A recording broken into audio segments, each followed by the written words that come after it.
Ya, selamat pagi, siang, sore, malam. Kenalin, aku Ardan. Eh, kita di sini akan belajar bareng mengenai sistem multimedia yaitu sampling, Nyquist, dan konvolusi. Sebelumnya, kita akan mengenal terlebih dahulu mengenai sampling. Sampling yaitu pencuplikan nilai dalam bentuk angka pada suatu sinyal secara periodik. Ini dapat dirumuskan yaitu periode dari sampling itu adalah satu per frekuensi. Jadi setiap periodenya itu ada beberapa kali frekuensi sampling diambil. Namun sebelumnya kita akan lebih baik terlebih dahulu yaitu mengenal apa sih itu sinyal. Sinyal itu ada dua ya, sinyal analog dan digital. Sinyal analog direpresentasikan dengan waktu fungsi kontinu pada sumbu waktu tertentu, sedangkan sinyal digital merupakan kumpulan nilai-nilai diskrit yang terdefinisi saat tertentu. Supaya sinyal ini dapat diproses secara digital untuk mungkin kepentingan kita, mungkin dalam kehidupan sehari-hari kita sangat menggunakan media ya. Nah, itu secara tidak sadar itu ada pemrosesan sinyal di dalamnya. Nah, sinyal agar bisa diproses tuh dari analog diubah dulu ke proses digital. Nah, dalam pengubahannya itu memerlukan dua tahap, yaitu yang pertama sampling yang akan kita bahas nanti, dan kuantisasi. Yaitu kuantitas setelah disampling, dari sampling itu akan dibulatkan menjadi angka-angka tertentu dalam sejumlah level yang terbatas seperti itu. Nah, dalam prosesnya ini ada beberapa aturan. Salah satunya ini Nyquist, dikatakan oleh Bapak Henry Nyquist. Beliau mengatakan bahwa frekuensi sampling harus minimal 2 kali lebih besar dari frekuensi maksimum sinyal yang dilakukan sampling.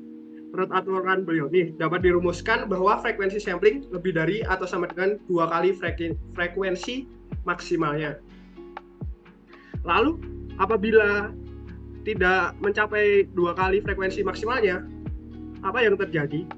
Nah, jika tidak mencapai aturan tersebut, maka akan menyebabkan terjadinya aliasing atau distorsi dan menyebabkan kehilangan dari informasi dalam pemrosesan sinyal tersebut.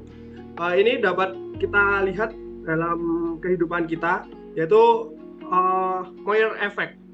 Seperti misalnya ini, baju yang bergaris-garis memanjang seperti itu, dengan pola-pola memanjang itu, apabila kita ambil gambarnya, kita proses secara digital, pasti akan ada timbul sinyal-sinyal lain yang mengganggu seperti itu. Jadi kelihatannya tidak garis-garis vertikal lagi. Selanjutnya kita akan membahas mengenai konvolusi.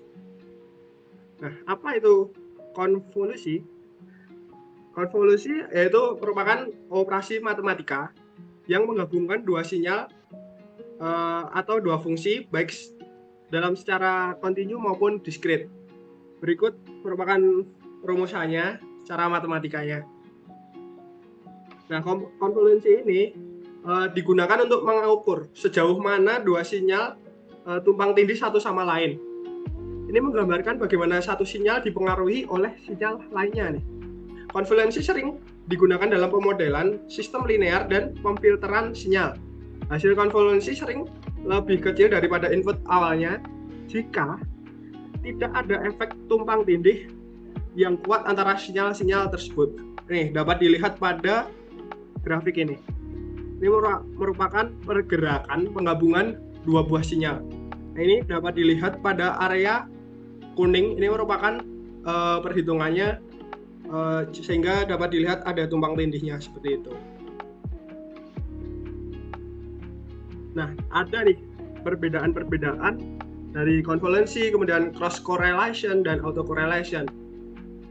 Nah, apa sih ini?